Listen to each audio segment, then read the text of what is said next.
Number 1. The Villisca Axe Murders, a brutal slaughter that left an entire Iowa town paralyzed with fear and searching for answers that would never come. On the evening of June 9, 1912, the small rural community of Villisca, Iowa, was settling into a quiet Sunday night. The Moore family, consisting of Josiah Moore, his wife Sarah, and their 4 children, had attended the Presbyterian church service earlier that evening, where Josiah, a well-respected businessman who ran the local implement company, had participated in the children's day exercises at the church. Also in attendance were 2 visiting sisters, Ina and Lena Stillinger, who were spending the night at the Moore home. The family returned home sometime around 9:45 in the evening, likely unlocked the front door, and went about their nightly routines before retiring to bed.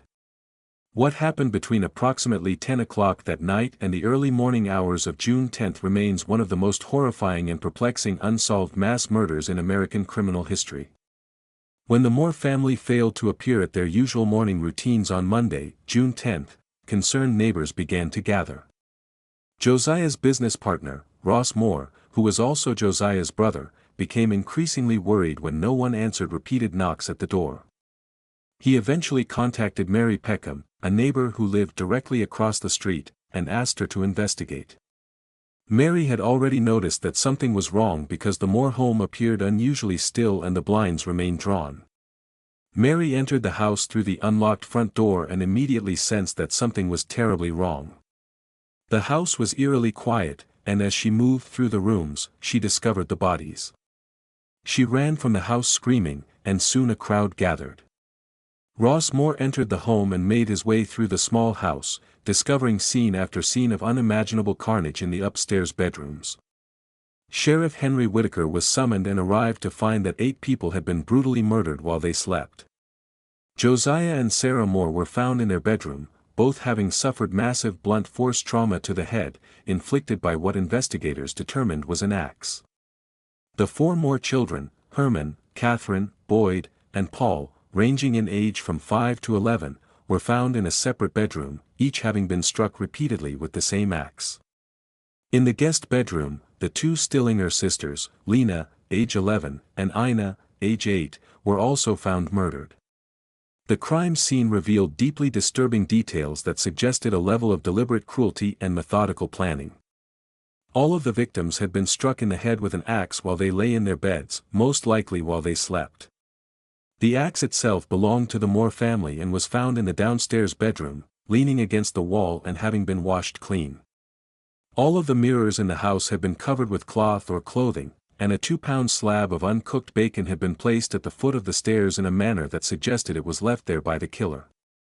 A kerosene lamp with its chimney removed had been placed at the foot of the bed in the downstairs bedroom, and the killer had apparently used it to navigate the dark house during the murders.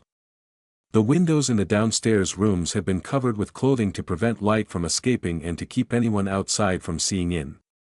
Perhaps most chilling of all, investigators noted that all of the victims had been arranged in a specific manner after being killed, with their arms crossed over their chests in a pose that some interpreted as deliberate positioning by the killer. The walls and ceilings of the bedrooms were splattered with blood, indicating the tremendous violence of the attacks, and ceiling plaster had been dislodged by the force of the blows. The investigation into the Villisca axe murders was one of the largest and most chaotic in Iowa history, and it was plagued from the very beginning by missteps, contamination, and conflicting theories.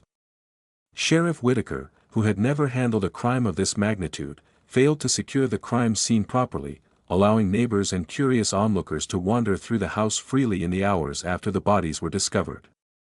Footprints were trampled, potential evidence was moved or handled by civilians, and the scene was irreparably compromised before any systematic search could be conducted.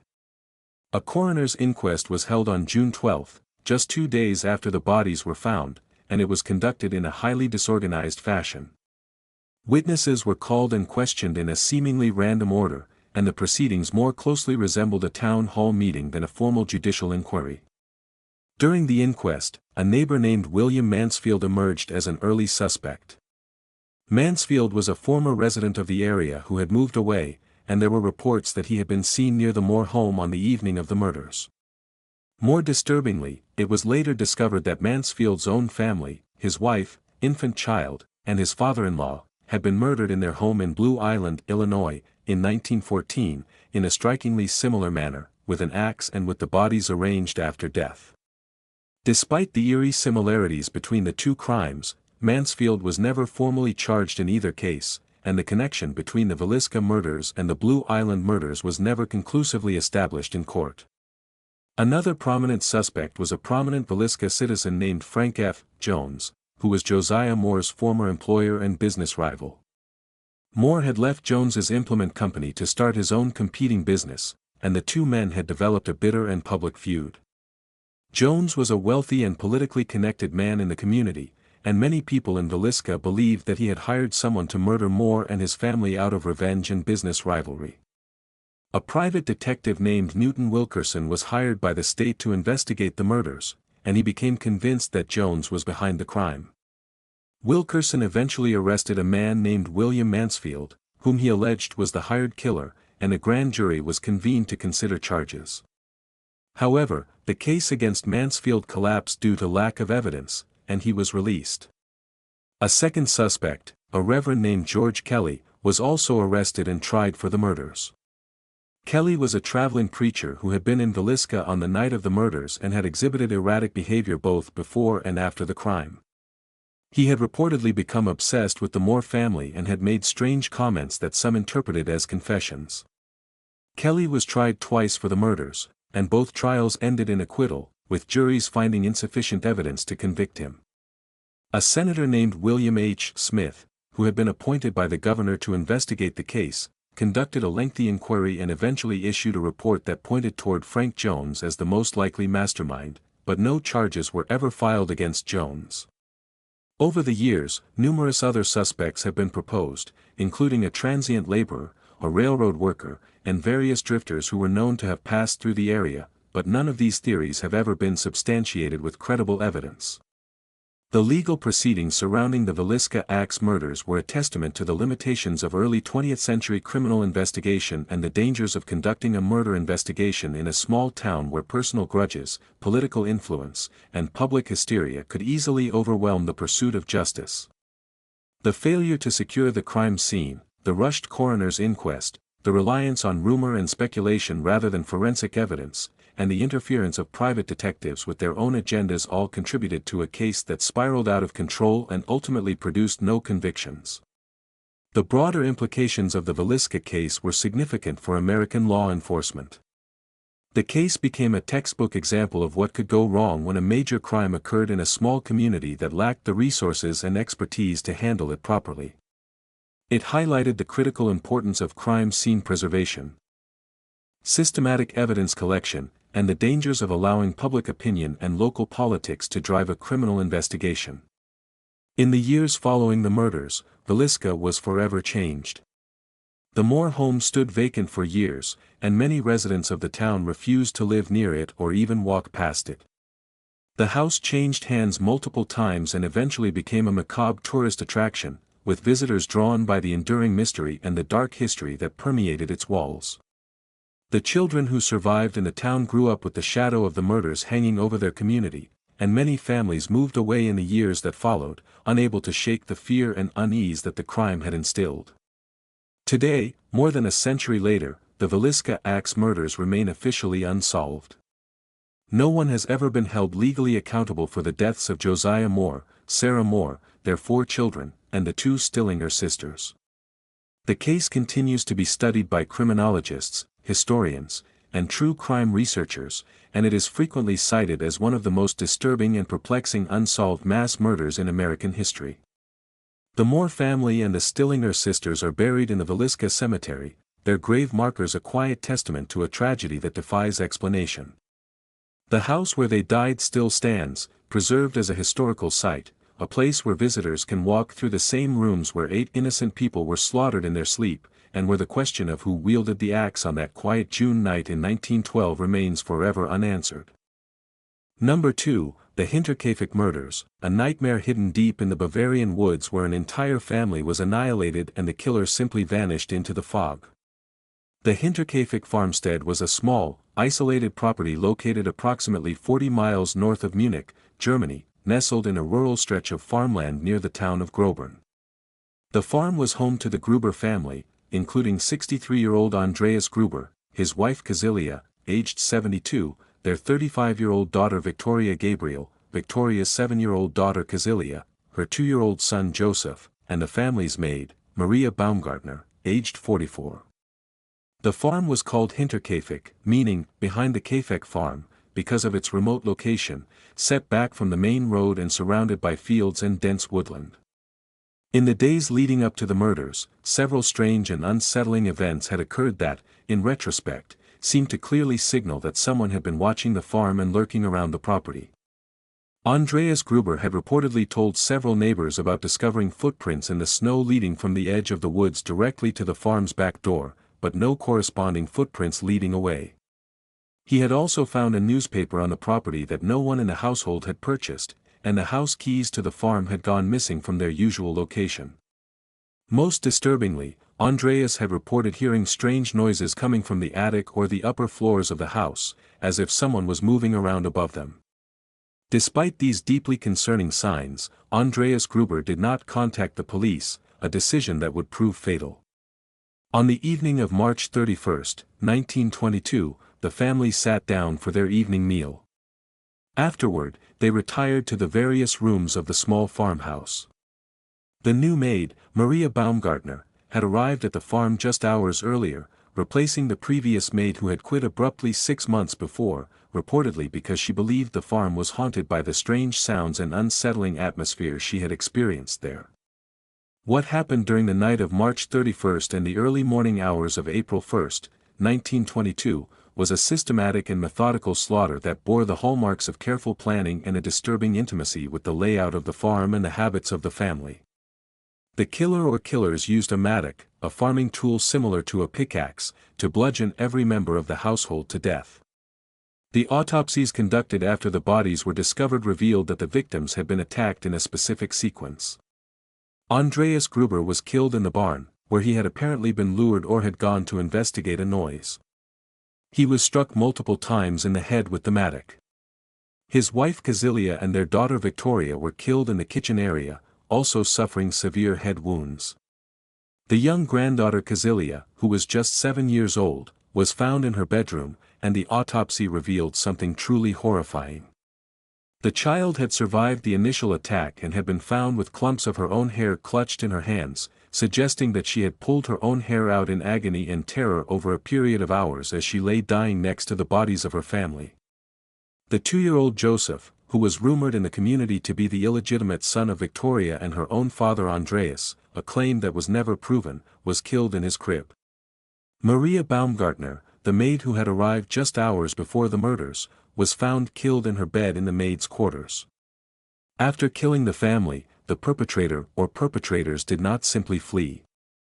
In one of the most chilling aspects of the case, evidence indicated that the killer remained at the farmstead for several days after the murders. Neighbors reported seeing smoke rising from the chimney of the farm long after the family should have been dead.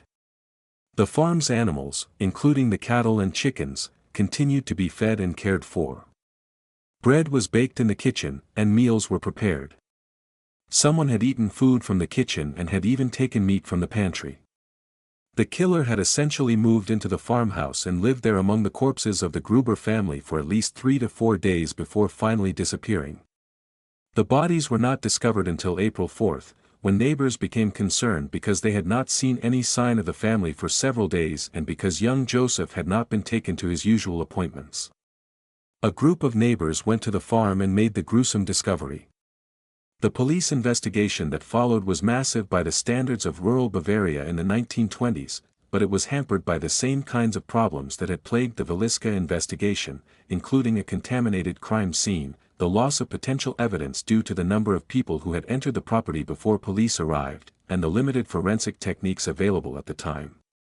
Over 100 suspects were interviewed during the course of the investigation, and several theories were pursued with varying degrees of intensity.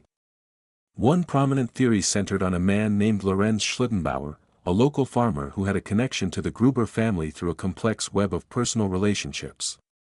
Schlittenbauer had been involved in a dispute with Andreas Gruber over a piece of land, and there were rumors that he may have been the father of Victoria's son Joseph.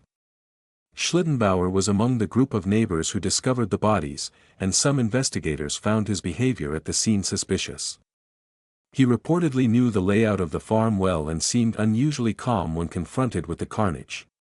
Despite these suspicions, Schlittenbauer was never charged with the murders, largely due to a lack of physical evidence connecting him to the crime. Other suspects included various drifters, itinerant farmworkers, and even members of the Gruber extended family, but no theory ever gained enough evidentiary support to result in an arrest or prosecution.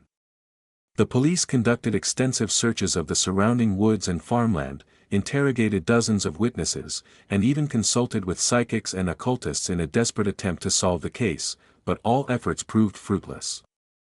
A post office was established near the farm in the aftermath of the murders, partly to keep an eye on the property and partly because the investigation required a base of operations, but even this unusual measure produced no results.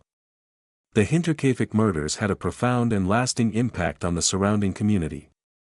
The farm itself became a place of fear and dread, and no one was willing to live there again. In 1923, the decision was made to tear down the farmhouse, and the land was left empty and abandoned. A memorial was eventually erected at the site, and for decades, local people avoided the area, which they believed was cursed or tainted by the evil that had been done there. The case has never been officially closed in Germany, and it remains one of the country's most famous unsolved murder cases. In recent years, modern forensic techniques have been applied to the remaining evidence, including the skulls of the victims, in an attempt to extract DNA or other clues that might identify the killer. In 2007, the German police used modern forensic methods to examine the skulls, but the results were inconclusive, and no definitive identification of the perpetrator was made.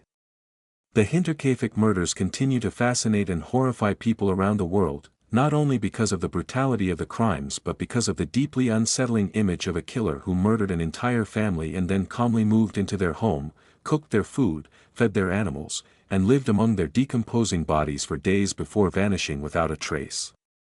The case raises profound questions about the nature of evil, the vulnerabilities of isolated rural communities, and the limitations of even the most determined criminal investigations when the evidence has been lost to time and the witnesses are all dead.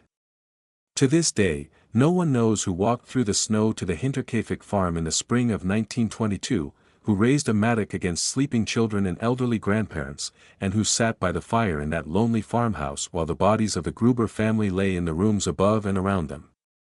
The silence of Hinterkaifeck remains unbroken, and the identity of the killer remains one of Germany's darkest and most enduring mysteries.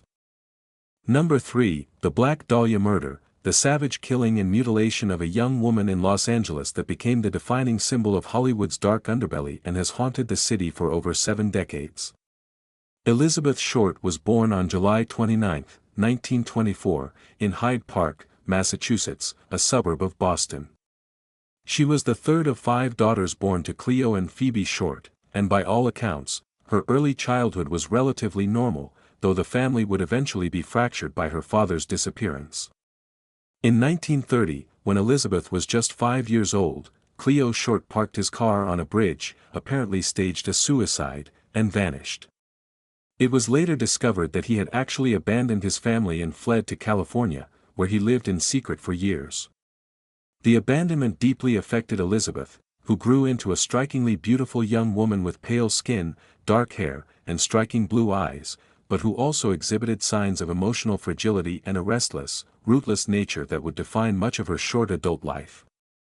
By her late teens, Elizabeth had developed chronic respiratory problems, likely asthma or bronchitis, and doctors recommended that she move to a warmer, drier climate. In January 1943, at the age of 18, Elizabeth Short left Massachusetts and traveled to Miami, Florida, to live with a family friend. From there, she began a pattern of drifting that would characterize the rest of her life, moving between Florida, California, and various points in between, never staying in one place for very long and never establishing a stable career, income source, or living situation. She spent time in Los Angeles, then moved to Santa Barbara, where she was arrested for underage drinking in 1943, then returned to Florida, then went back to California again. She was known for her flamboyant style of dress, often wearing all black, and for her habit of inserting a flower, typically a gardenia, into her hair, which earned her the nickname among acquaintances of the Black Dahlia, a reference both to her dark appearance and to the then-popular film The Blue Dahlia. Despite her beauty and charm, Elizabeth Short never achieved the Hollywood success she seemingly dreamed of. She worked occasionally as a waitress and in other low-paying jobs, and she relied on the generosity of boyfriends, acquaintances, and even strangers for food, shelter, and transportation. She was not, as some later accounts would claim, a prostitute, though she was known to be promiscuous and to form relationships quickly with men she met in bars, restaurants, and on the streets of Los Angeles. In the weeks before her death, Elizabeth had been staying at various hotels and rooming houses around downtown Los Angeles, including the Cecil Hotel, and had been seen at various bars and nightclubs in the area.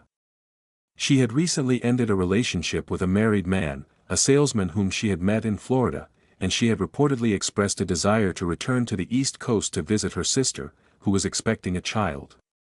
On January 9, 1947, Elizabeth Short was last seen alive by witnesses at the Crown Grill Cocktail Lounge on South Olive Street in downtown Los Angeles. The bartender and a patron at the bar both reported seeing her sitting alone at a table, seemingly waiting for someone. She appeared nervous and was observed repeatedly looking toward the door as if expecting someone to arrive. No one came, and after a time, she left the bar alone. That was the last confirmed sighting of Elizabeth Short alive. On the morning of January 15, 1947, a woman named Betty Berzinger was walking with her young daughter in the Leimert Park neighborhood of South Los Angeles when she spotted what appeared to be a mannequin or a discarded dummy lying in a vacant lot on the south side of South Norton Avenue, between 39th and Coliseum Streets. As Berzinger approached, she realized with horror that what she was looking at was not a mannequin but the mutilated body of a young woman. The body had been cleanly bisected at the waist, with the two halves positioned approximately 10 inches apart. The upper torso was positioned with the arms raised above the head, and the legs were spread apart in a deliberate and grotesque pose. The body had been drained of blood and washed clean, giving the skin a waxy, pale appearance. The face had been slashed from the corners of the mouth to the ears, creating what investigators described as a Glasgow smile, and there were numerous other cuts and mutilations on the body, including the removal of sections of skin and flesh in a manner that suggested surgical precision or at least a degree of anatomical knowledge. The body was identified through fingerprints as Elizabeth Short, and the case immediately exploded into one of the largest and most sensationalized murder investigations in American history. The Los Angeles Police Department threw enormous resources into the investigation, with dozens of detectives working the case full-time and hundreds of officers conducting searches, interviews, and follow-up investigations. The press descended on the story with a ferocity that was unprecedented even by the standards of the era's yellow journalism, and the case became a daily obsession for the newspapers of Los Angeles, which printed every rumor, theory, and salacious detail they could uncover or fabricate. The Herald Express reportedly received a call from someone claiming to be the killer, and a package was mailed to the Los Angeles Examiner that contained Elizabeth Short's birth certificate, social security card, photographs, and an address book with the names of several men whose pages had been torn out. The package also contained a note made from newspaper clippings with words cut out and pasted together, reading in part, "Here is Dahlia's belongings." Despite the intense investigation and the massive volume of tips, leads, and suspects that poured into the LAPD, no one was ever arrested or charged with the murder of Elizabeth Short. Over the years, more than 50 men have been identified as suspects in the case, ranging from doctors and surgeons to known serial killers to people who simply knew Elizabeth Short or had been in the same area she frequented.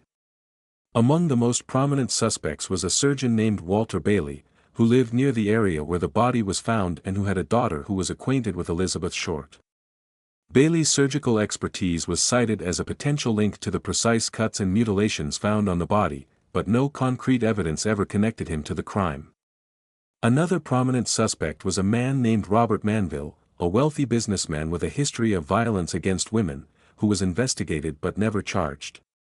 Still other suspects included a gas station attendant named Leslie Dillon, who corresponded with a Los Angeles columnist about the case and who was briefly detained for questioning, and a former Army sergeant named Joseph Dumais, who confessed to the murder but whose confession was found to be false. Perhaps the most widely discussed suspect in later years was George Hodel, a prominent Los Angeles physician who was investigated by his own son, Steve Hodel, a retired LAPD detective, in a 2003 book titled Black Dahlia Avenger. Steve Hodel argued that his father, who had a history of sexual misconduct and was accused of incest by his own daughter, was the killer, and he pointed to what he claimed were connections between George Hodel and Elizabeth Short, as well as to allegedly incriminating statements made by George Hodel that were recorded on hidden microphones during an unrelated investigation in 1950. While the George Hodel theory has gained considerable public attention, it has not been accepted by the LAPD, which maintains that the case remains open and unsolved, and many criminologists and researchers have raised serious doubts about the strength of the evidence linking Hodel to the crime. The legal and investigative failures surrounding the Black Dahlia case were numerous and significant. The crime scene was compromised by the large number of people who converged on the vacant lot before police could adequately secure it. Evidence was lost, trampled, or mishandled. The press coverage was so intense and so intrusive that it interfered with the investigation at virtually every turn.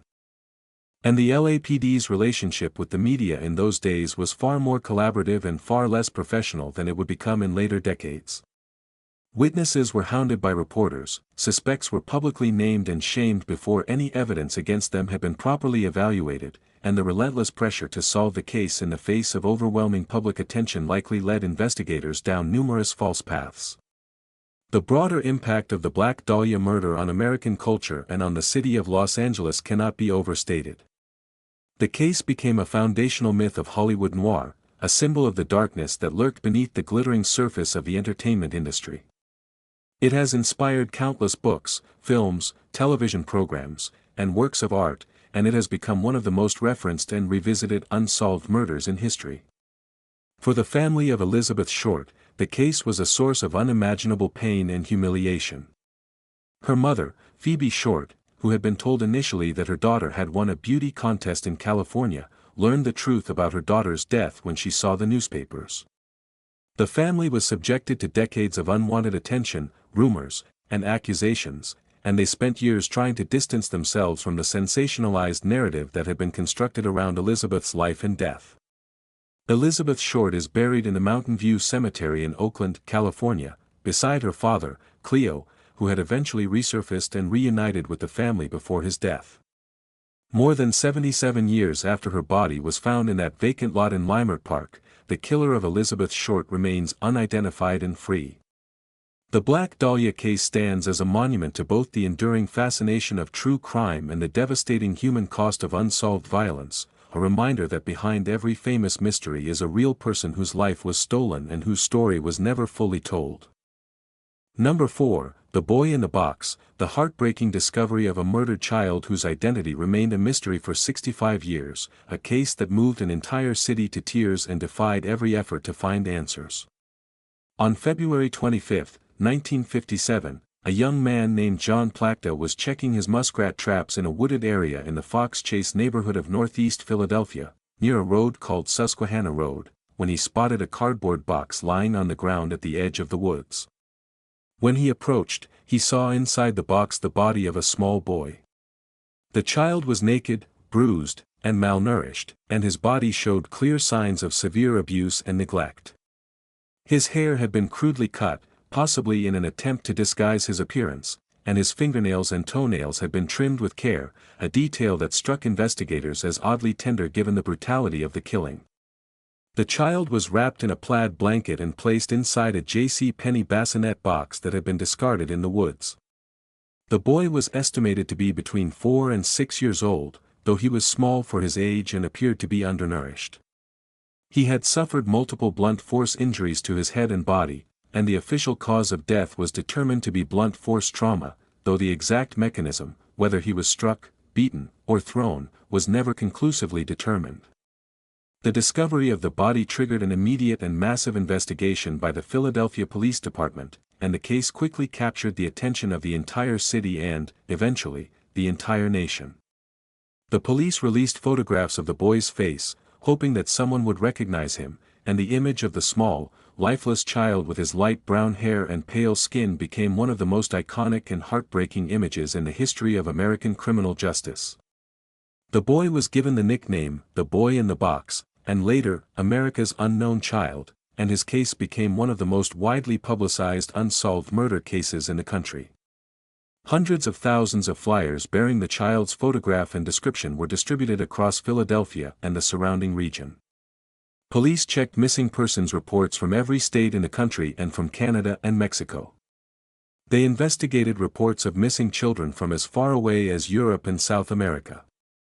Detectives visited orphanages, children's homes, hospitals, and schools, showing the photograph to anyone who might have information. Despite this extraordinary effort, no one came forward to claim the child, and no missing persons report from any jurisdiction could be positively matched to the boy. The investigation produced a number of leads and suspects over the years, but none of them ever resulted in an arrest or a definitive identification of the child. One early theory centered on a foster home in the area that was known to have taken in multiple children, some of whom were reportedly mistreated. The foster parents were investigated, but no evidence linking them to the murder was ever found. Another theory involved a family that had reportedly been seen with a young boy who matched the description in the weeks before the body was discovered, but this lead also went nowhere. A man who had been a patient at a mental hospital came forward years later and claimed that his parents had brought home a young boy who was kept in the basement and eventually killed, but his account was inconsistent and could not be verified. In 1960, a woman named Rembert Bowers contacted police and claimed that the boy was her foster child, whom she had given to a woman named Martha, but investigators were unable to substantiate her claim, and the lead was eventually dismissed. For decades, the boy in the box lay in an unmarked grave in a Philadelphia cemetery, his identity unknown, his story untold, and his killer unpunished. In 1998, the boy's body was exhumed from its original burial site and reinterred in a new grave at the Ivy Hill Cemetery in Philadelphia, where a proper headstone was erected. The new burial was attended by police officers, civic leaders, and citizens who had been touched by the case over the years, and the headstone bears the inscription, "America's Unknown Child." The case was kept alive over the decades by the tireless efforts of a small group of people, including members of the Villisca Society, a private organization of forensic experts and law enforcement professionals dedicated to solving cold cases, and by individual investigators and journalists who refused to let the boy be forgotten. In 2022, after 65 years of mystery, a major breakthrough was achieved through the use of modern forensic genetic genealogy.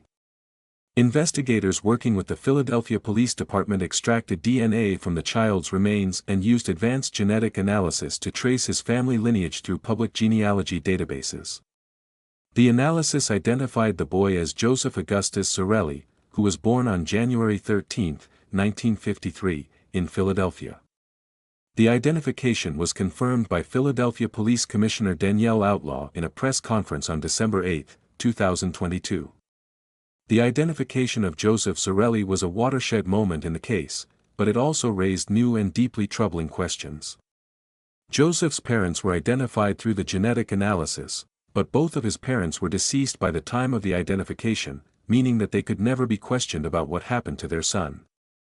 Investigation into Joseph's short life revealed that he had been born into a troubled family and that there were significant issues of abuse, neglect, and instability in his household.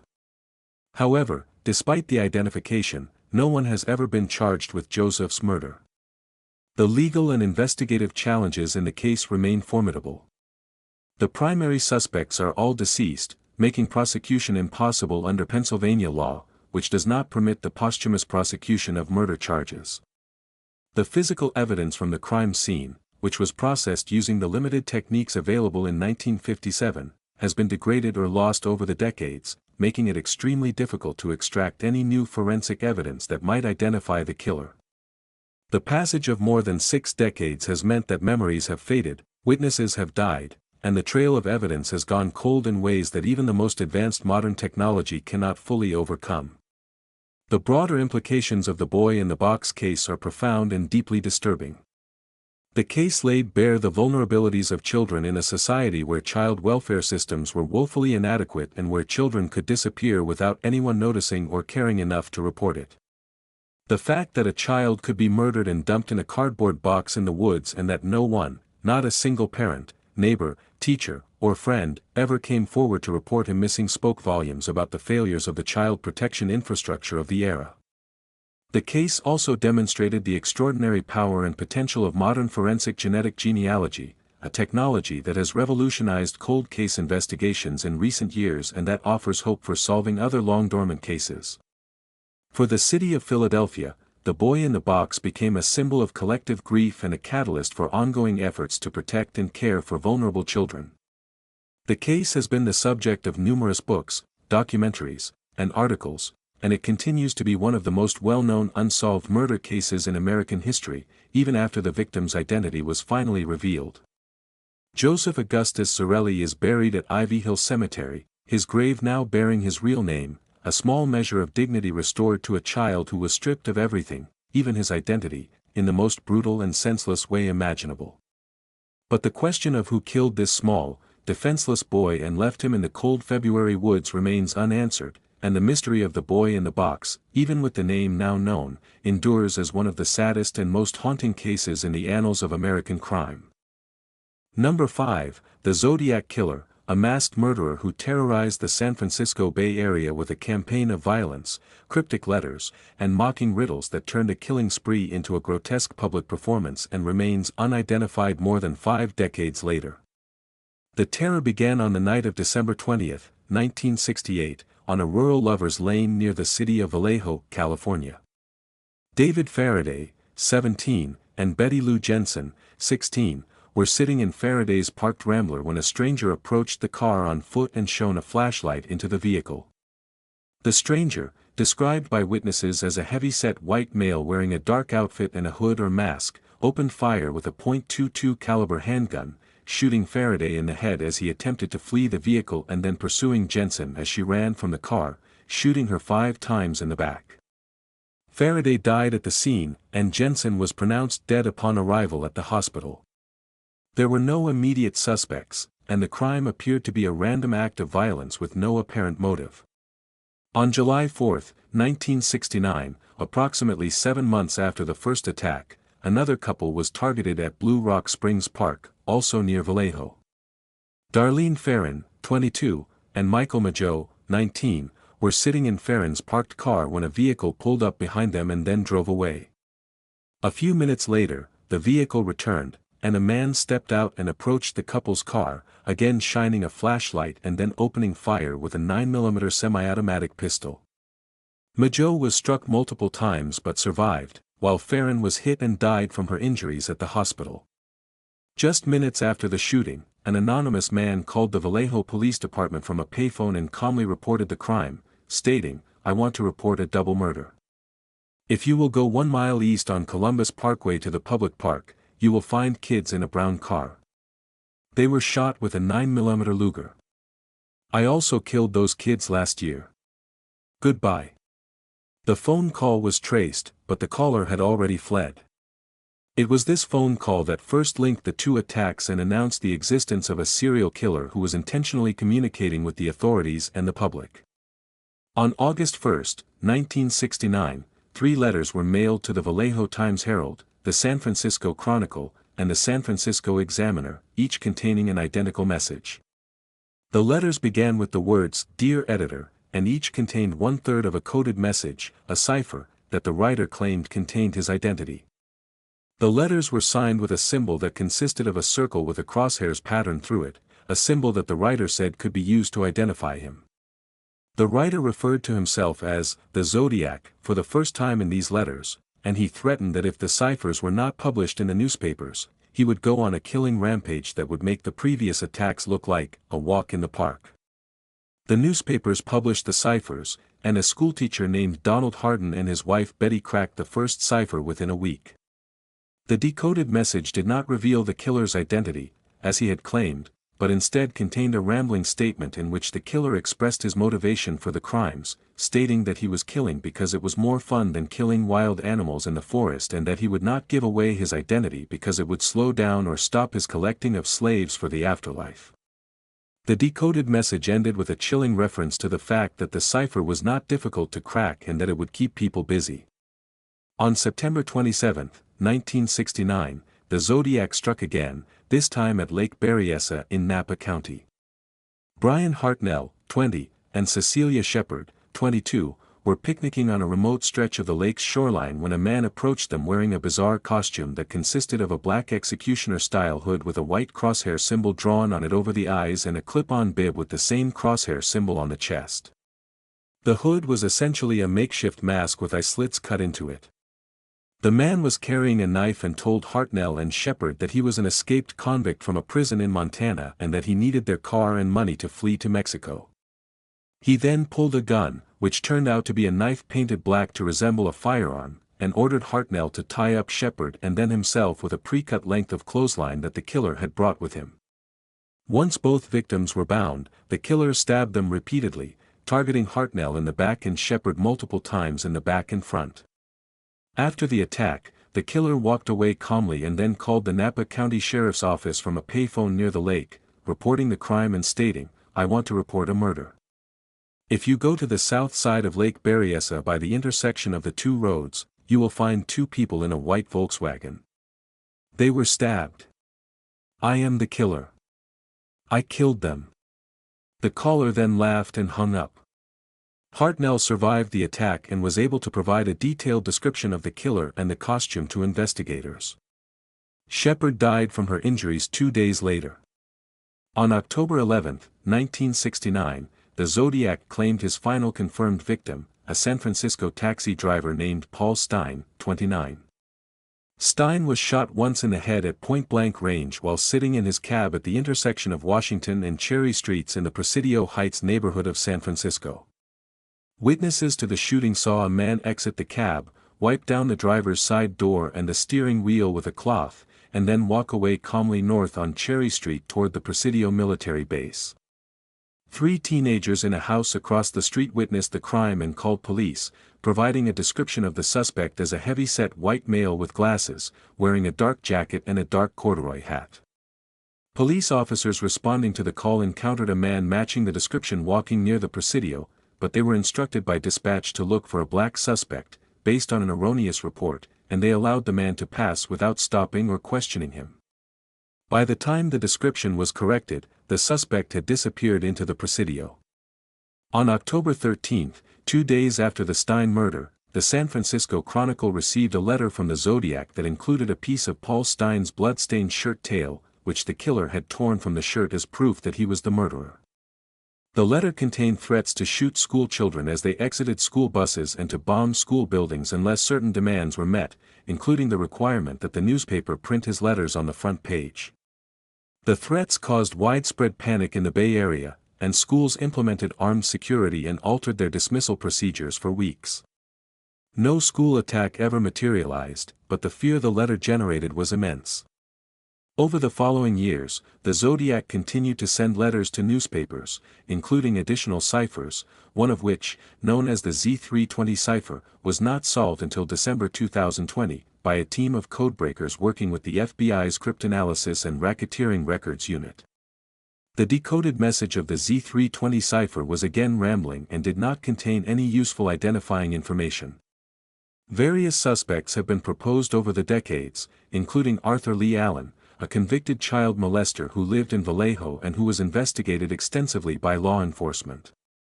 Allen was the subject of a 2007 book by Robert Graysmith titled Zodiac, which was later adapted into a film directed by David Fincher, and many people came to believe that Allen was the Zodiac based on circumstantial evidence, including the fact that he owned a Zodiac brand wristwatch, had been in the vicinity of some of the attacks, and had made statements to acquaintances that could be interpreted as confessions. However, Allen was never charged with the Zodiac crimes, and DNA evidence extracted from the stamps and envelopes of the Zodiac's letters, which was analyzed using modern techniques, did not match Allen's DNA profile. Other suspects have included Richard Gaikowski, a newspaper editor with ties to the Bay Area, Lawrence Kane, a man who was linked to the case through witness descriptions, and Earl Van Best Jr., a man proposed by a former police officer in a self-published book. None of these suspects have ever been definitively linked to the crimes through forensic evidence. The legal and investigative challenges in the Zodiac case have been immense. The sheer number of letters and communications from the killer, while providing a wealth of behavioral evidence for profiling purposes, also created a massive amount of noise and distraction, as the Zodiac frequently made threats that he never carried out and sent ciphers that contained no useful information.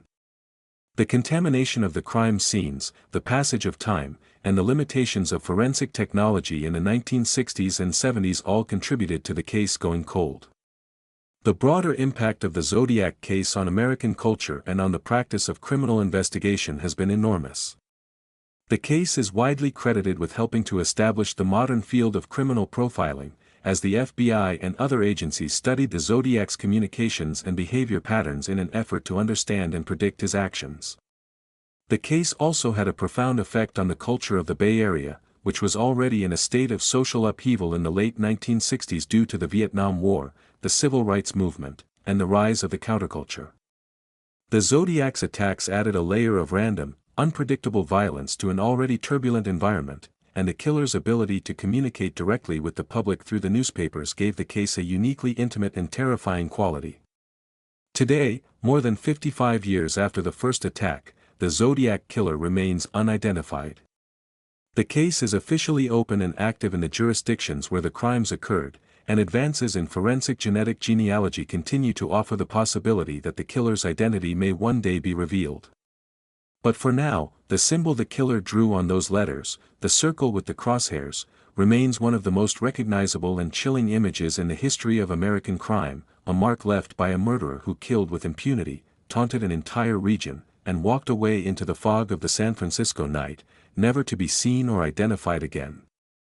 Number 6, the Keddie Cabin Murders, a night of unimaginable violence in a remote Sierra Nevada resort community that left 4 people dead, a family shattered, and a mystery that has endured for more than 4 decades without a single arrest or conviction.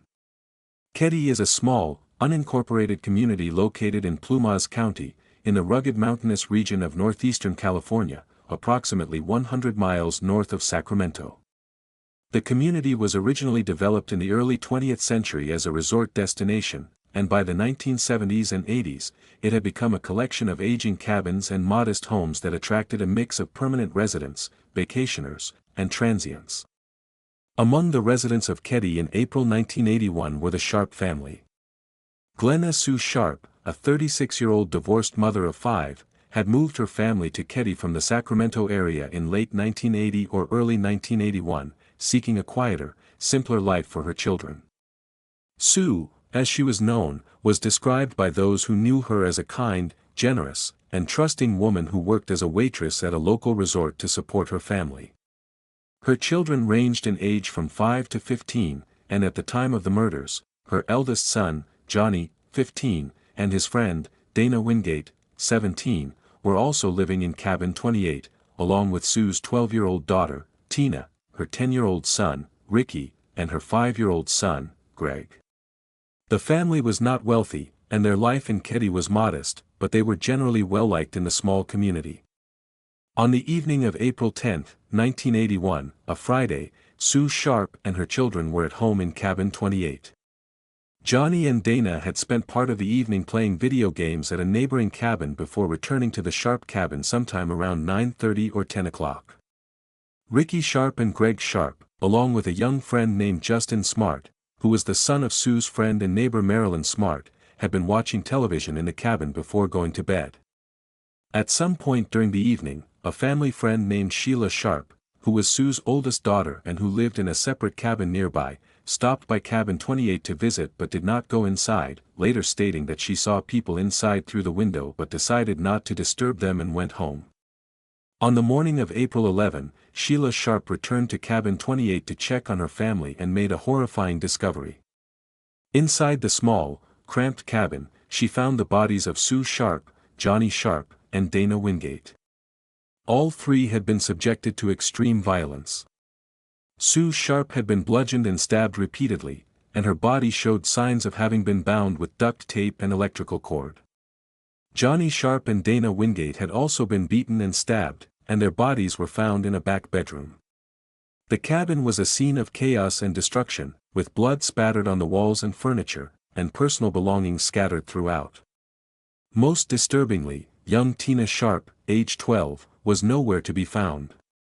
Her bed appeared undisturbed, and there was no sign of her in the cabin. An immediate search was launched for Tina, and the Plumas County Sheriff's Office was called in to investigate what was clearly a triple homicide with a missing child.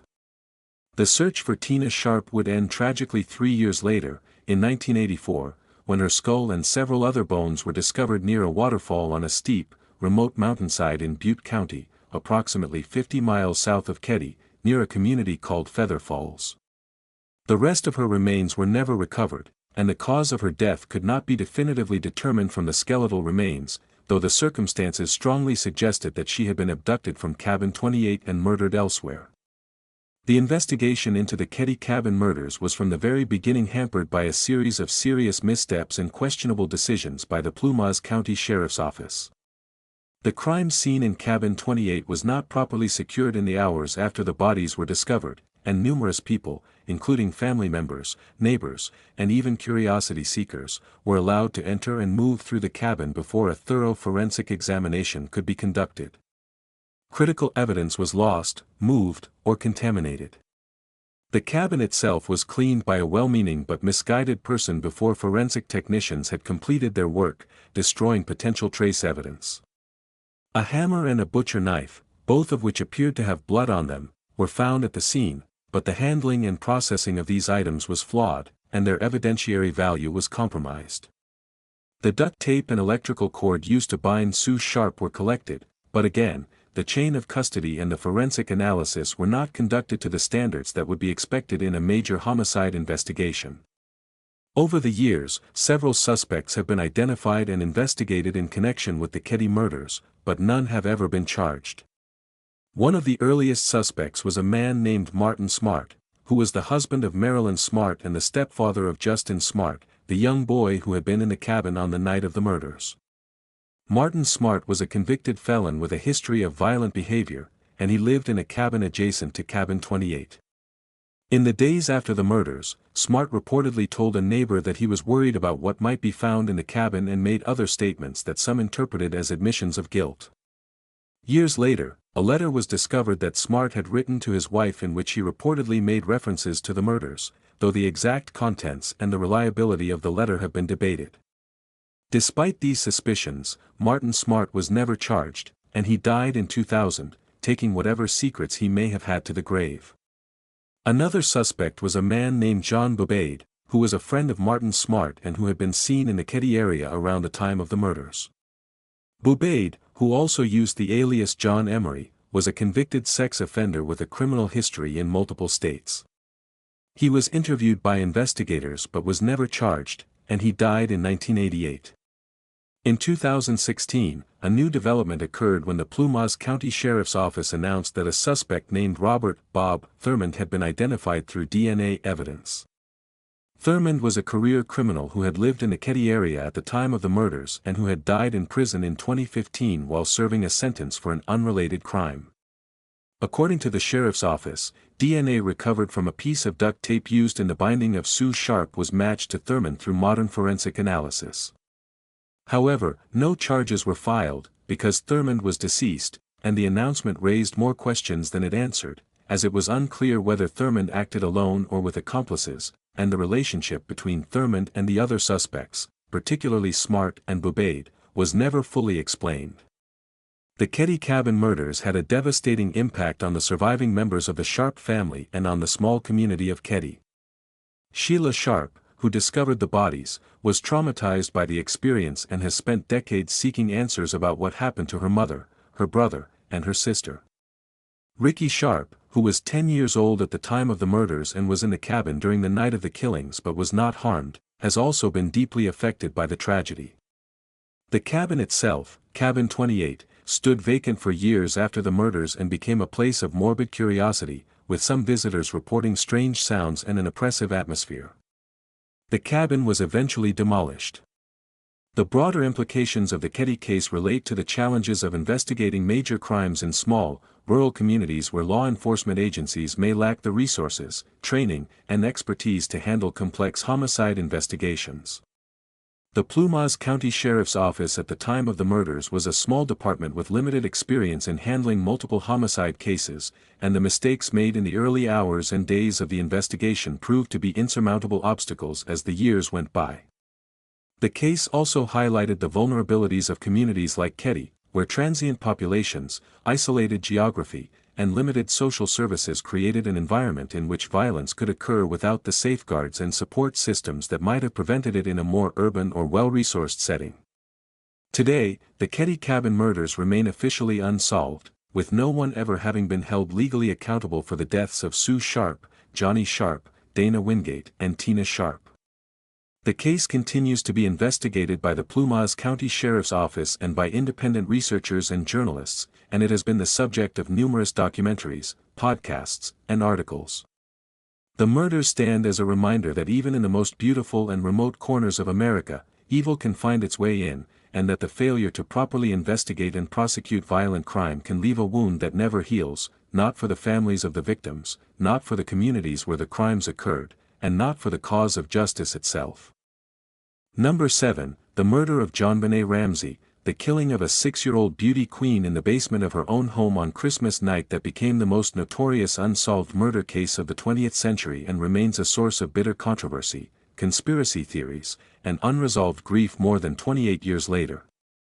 JonBenet Patricia Ramsey was born on August 6, 1990, in Atlanta, Georgia, the daughter of John Bennett Ramsey, a wealthy businessman and executive, and Patricia Poe Ramsey, a former beauty queen. The Ramsey family moved to Boulder, Colorado, in 1991, when John Ramsey became the president and chief executive officer of Access Graphics, a computer distribution company that he had helped build into a billion-dollar enterprise.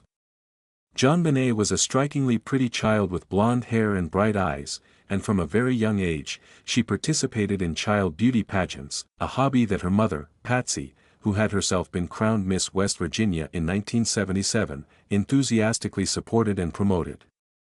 JonBenet competed in numerous pageants across the country and won several titles, and her participation in the pageant circuit, with its elaborate costumes, heavy makeup, and adult-themed routines for very young girls, would later become a subject of intense public scrutiny and debate in the context of her murder.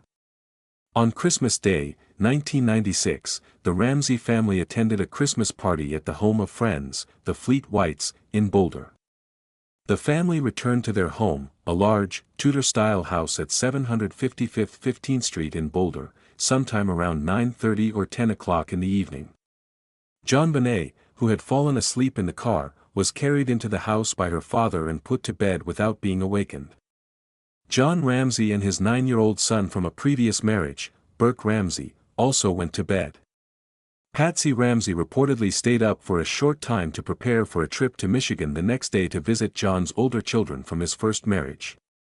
On the morning of December 26, 1996, Patsy Ramsey woke up early and went downstairs to the kitchen. On the staircase, she found a 2.5-page handwritten ransom note, written on paper from a notepad that belonged to the Ramsey household, using a pen that was also found in the home. The note demanded $118,000, a sum that corresponded almost exactly to the amount of John Ramsey's recent annual bonus from Access Graphics, for the safe return of JonBenet. The note was unusually long for a ransom note, containing detailed instructions about how the money was to be gathered and delivered, including references to being monitored and warned against contacting the police. Patsy Ramsey screamed for her husband, and after frantically searching the house and finding JonBenet's bed empty, they called the Boulder Police Department at approximately 5:52 in the morning. The police response to the Ramsey home was chaotic and, in retrospect, deeply flawed. Officers arrived at the house but failed to properly secure the crime scene, allowing family members and friends to move freely through the house. The Ramseys were not separated and questioned individually, as standard protocol in a kidnapping or homicide investigation would dictate. Friends who arrived at the house to offer support were allowed into the kitchen and other areas, potentially contaminating evidence. No systematic search of the house was conducted by the police, despite the fact that the ransom note, which appeared to be written by someone inside the house using household materials, should have immediately raised the suspicion that the crime was an inside job and that the child might still be on the premises. It was not until approximately 1 o'clock in the afternoon, more than 7 hours after the initial police call, that John Ramsey, accompanied by his friend Fleet White, conducted his own search of the house. Ramsey went down to the basement, a largely unfinished space that included a wine cellar room with a latched door. When he opened the door to the wine cellar, he found JonBenét's body lying on the floor. She was wrapped in a white blanket, with a white cord tied tightly around her neck and her wrists bound with the same type of cord. A piece of duct tape was covering her mouth. Ramsey pulled the tape off and carried the body upstairs, further disturbing what was now clearly a crime scene. The subsequent autopsy, conducted by Boulder County Coroner Dr. John Meyer, revealed that JonBenet had died from asphyxia due to strangulation by the cord around her neck. The autopsy also revealed that she had suffered a severe blow to the head, an 8.5-inch fracture of the skull, which would have caused unconsciousness or death on its own. The question of whether the head injury occurred before or after the strangulation, and whether one was intended to cover up the other, became a central point of contention in the investigation. The autopsy also revealed that JonBenet had eaten pineapple sometime in the hours before her death, based on material found in her stomach, and a bowl of pineapple was later found on the kitchen table in the Ramsey home, though neither parent admitted to giving it to her. The investigation into JonBenet's murder became one of the most controversial and heavily scrutinized criminal investigations in American history. The Boulder Police Department, a relatively small department that had limited experience handling homicide cases of this magnitude, was widely criticized for its handling of the crime scene, its failure to follow standard investigative protocols, and its apparent inability or unwillingness to pursue leads that pointed away from the Ramsey family. A grand jury was convened in 1999 to consider charges in the case, and after hearing months of testimony, the grand jury voted to indict both John and Patsy Ramsey on charges of child abuse resulting in death and being accessories to a crime, but the district attorney, Alex Hunter, declined to file the charges, citing insufficient evidence to secure a conviction. The Ramsey family was subjected to years of public suspicion and media vilification, with many people, including numerous law enforcement officials and media commentators, convinced that one or both of the parents were responsible for JonBenet's death. The theory that Patsy Ramsey had killed JonBenet in a fit of rage over a bedwetting incident or some other perceived misbehavior, and that John Ramsey had then helped cover up the crime by staging a kidnapping, became the dominant narrative in the public consciousness. An alternative theory suggested that Burke Ramsey, who was 9 years old at the time, had accidentally killed JonBenet, perhaps by hitting her with a flashlight or other object, and that the parents had then staged the kidnapping and murder scene to protect him. The Ramsey family vehemently denied any involvement in JonBenet's death and consistently maintained that an intruder had entered their home and killed their daughter. They pointed to several pieces of evidence that they argued supported the intruder theory, including an unlocked basement window that showed signs of having been pried open, a broken paintbrush from Patsy's art supplies that was used to fashion the garrote found around JonBenet's neck, a boot print found near the basement window that did not match any shoes owned by family members, and DNA found on JonBenet's clothing, including under her fingernails and in her underwear, that did not match the DNA of any Ramsey family member. In 2008, Mary Lacey, who had succeeded Alex Hunter as Boulder County District Attorney, announced that DNA evidence found on JonBenet's clothing had been tested using advanced techniques and had been matched to an unknown male profile. Lacey formally exonerated the Ramsey family, sending a letter to John Ramsey stating that the DNA evidence has vindicated your family. However, the exoneration was controversial, and many law enforcement officials and outside experts disputed the conclusion, arguing that the DNA could have been the result of innocent transfer and did not conclusively prove the presence of an intruder. In 2016, a new development occurred when a previously unknown suspect, a man named Gary Oliva, was identified as a person of interest in the case. Oliva was a convicted sex offender who had been living in the Boulder area at the time of the murder and who had been arrested multiple times for crimes against children. Oliva had reportedly told a friend in a phone call that he had killed JonBenet, and a photograph found in his possession showed a young girl who bore a resemblance to JonBenet. However, no charges were ever filed against Oliva, and the DNA evidence did not match his profile. The murder of JonBenet Ramsey has had a profound and lasting impact on American culture, the criminal justice system, and the lives of everyone associated with the case. The intense media coverage, which was relentless, sensationalized, and often outright inaccurate, created a circus-like atmosphere that made a fair and impartial investigation virtually impossible. The case exposed the dangers of trial by media and the devastating consequences of allowing public opinion, fueled by incomplete and often misleading information, to drive a criminal investigation. For the Ramsey family, the case was a relentless nightmare that destroyed their reputations, their social standing, and their peace of mind. Patsy Ramsey died of ovarian cancer in 2006, at the age of 49, still under a cloud of public suspicion. John Ramsey has spent the decade since his daughter's death advocating for changes in the way missing and murdered children cases are handled and speaking out against what he sees as the injustice of the investigation. Burke Ramsey, who was a child at the time of the murder, has been the subject of persistent and cruel public speculation and was sued for defamation by a man who had been falsely accused of the murder in a documentary, a case that Burke eventually won. JonBenet Ramsey is buried in St. James Episcopal Cemetery in Marietta, Georgia, beside her mother. More than 28 years after her body was found in the basement of her own home on the day after Christmas, no one has been held legally accountable for her death. The case remains officially open and under investigation by the Boulder Police Department, and advances in forensic technology continue to offer the theoretical possibility that the killer may one day be identified. But for now, the image of JonBenet Ramsey, the tiny beauty queen in the glittering costume, remains one of the most haunting and heartbreaking symbols in the history of American crime, a reminder that sometimes the most terrible crimes happen not in dark alleys or remote locations, but in the most ordinary and seemingly safe of places, behind the locked doors of a family home, and that even wealth, status, and privilege offer no protection against the most unimaginable horrors.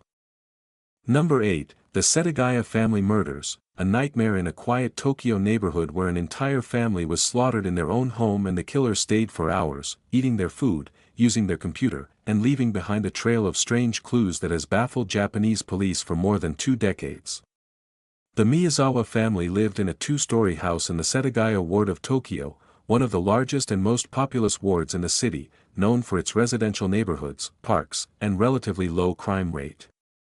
The family consisted of 44-year-old Mikio Miyazawa, who worked as an executive at a financial services company, his 41-year-old wife Yasuko, their 8-year-old daughter Nina, and their 6-year-old son Rei. The Miyazawas were a typical middle-class Japanese family, and their home on Amanuma Street was a comfortable, well-maintained property in a quiet neighborhood where residents felt safe and secure. On the evening of December 30, 2000, the Miyazawa family was at home. Mikio had returned from work, and Yasuko and the children were preparing to celebrate the approaching New Year holiday, one of the most important holidays in Japan. At some point during the night, an unknown individual or individuals entered the Miyazawa home and committed an act of violence so brutal and so calculated that it shocked a nation that prided itself on its low crime rate and its orderly, safe society. The bodies of the Miyazawa family were discovered on the evening of December 31, 2000, when Mikio's father, who had been unable to reach the family by phone, went to the house and found the front door locked. He entered through a side door and made the horrifying discovery.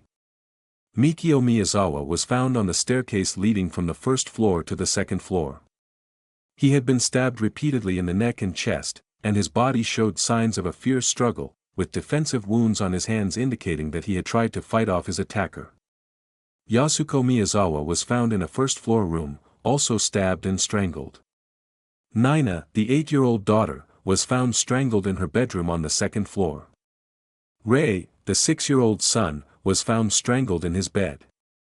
The sheer brutality of the attacks was staggering, but what made the Setagaya murders truly extraordinary and deeply unsettling was what the killer did after the murders. Evidence gathered during the investigation made it clear that the perpetrator did not flee the scene immediately after the killings but instead remained in the Miyazawa home for a period estimated to be between 2 and 10 hours. During this time, the killer moved through the house freely, engaging in a series of activities that seemed almost surreal in their casualness and normalcy given what had just occurred. The killer used the family's bathroom, washing off blood and leaving behind a towel with stains. The killer went to the kitchen and prepared food, eating from the Miyazawa's refrigerator and leaving dirty dishes in the sink. The killer used the family's computer, accessing the internet and spending time online. The killer moved items around the house, handled the family's belongings, and in general behaved as if he or she were a guest in the home rather than a mass murderer. The killer also engaged in what appeared to be deliberate efforts to remove evidence of his or her presence. Bloodstains were cleaned or wiped in several locations throughout the house, and the murder weapon, believed to be a knife or knives from the kitchen, was not found at the scene. The killer apparently left the house through the front door, locking it behind him, which is why Mikio's father found the door locked when he arrived. The killer also left behind a number of specific items and traces that provided investigators with clues, but these clues proved to be frustratingly ambiguous and contradictory. A pair of shoes was found near the front door that did not belong to any member of the Miyazawa family. A bag containing clothing and other personal items was found in the house, and some of the clothing appeared to have been worn by the killer. DNA evidence was recovered from multiple locations in the house, including from the clothing left behind, from the toilet, and from a cap that was found at the scene. The DNA profile developed from this evidence indicated that the perpetrator was of Asian descent, likely East Asian, but did not match any profile in the Japanese National DNA Database or in any international database. Other clues included a distinctive sand-like substance found on the clothing, which was analyzed and determined to be a type of soil or mineral not commonly found in the Setagaya area, suggesting that the killer may have come from a coastal or mountainous region. A fingerprint was found on the murder weapon, but it was too partial to be useful for identification. Footprints at the scene suggested that the killer wore shoes of a size that was relatively common.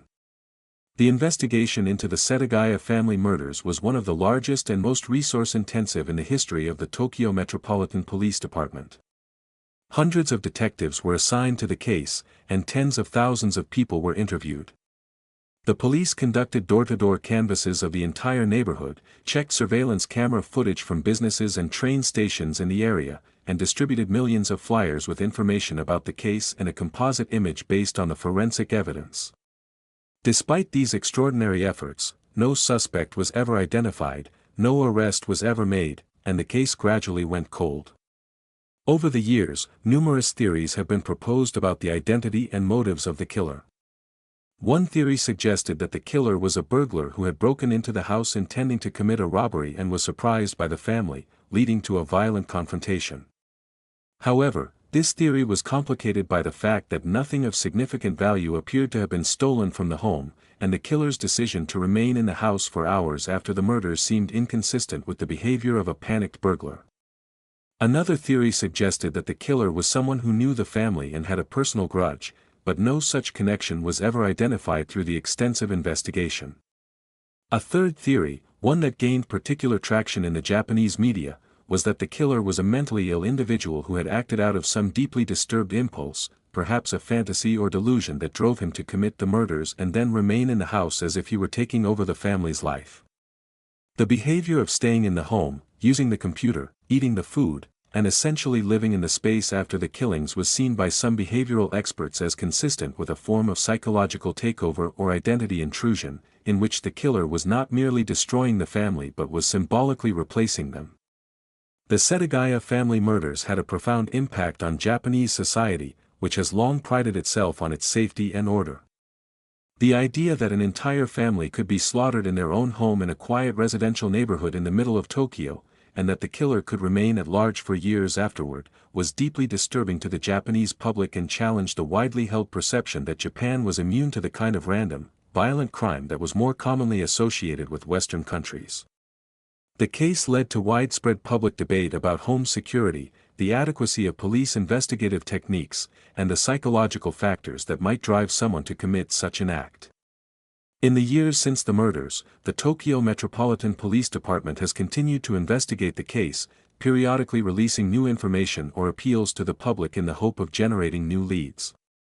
In 2020, on the 20th anniversary of the murders, the police released updated forensic analysis and a new facial reconstruction based on the DNA evidence, but no breakthrough resulted. The statute of limitations for murder in Japan was abolished in 2010, meaning that there is no time limit on prosecuting the case if a suspect is ever identified. The broader implications of the Setagaya case extend beyond Japan and touch on universal questions about the nature of violent crime, the limits of forensic science, and the enduring human need for closure and justice in the face of senseless tragedy. The case demonstrated that even in the most technologically advanced and well-organized societies, with well-funded and highly motivated police forces, there are crimes that simply defy solution, killers who leave behind clues that point in every direction and no direction at the same time, and mysteries that refuse to yield to the combined efforts of thousands of investigators working over decades. For the extended family of Mikio, Yasuko, Nina, and Rei Miyazawa, the past 2 decades and more have been an endless cycle of grief, frustration, and desperate hope that each new appeal, each new forensic technique, each new piece of information might finally bring the answer they have been waiting for. The Miyazawa home was eventually demolished, and the property where it stood is now empty, a quiet patch of land in a quiet neighborhood where a terrible thing happened on a winter night at the turn of the millennium. The 4 members of the Miyazawa family are buried together, their grave a place of pilgrimage for those who remember the case and who refuse to let it be forgotten. And in the streets and train stations of Tokyo, on the walls of police boxes and community bulletin boards, the flyers with the composite image and the plea for information still appear from time to time, a quiet reminder that someone walked into a family's home on a cold December night, took 4 lives, stayed for hours among the bodies, and walked out again into the vastness of one of the largest cities on earth, never to be seen, never to be caught, and never to be identified. The silence of Setagaya remains unbroken, and the question of who killed the Miyazawa family stands as one of the most disturbing and enduring mysteries in the history of modern crime.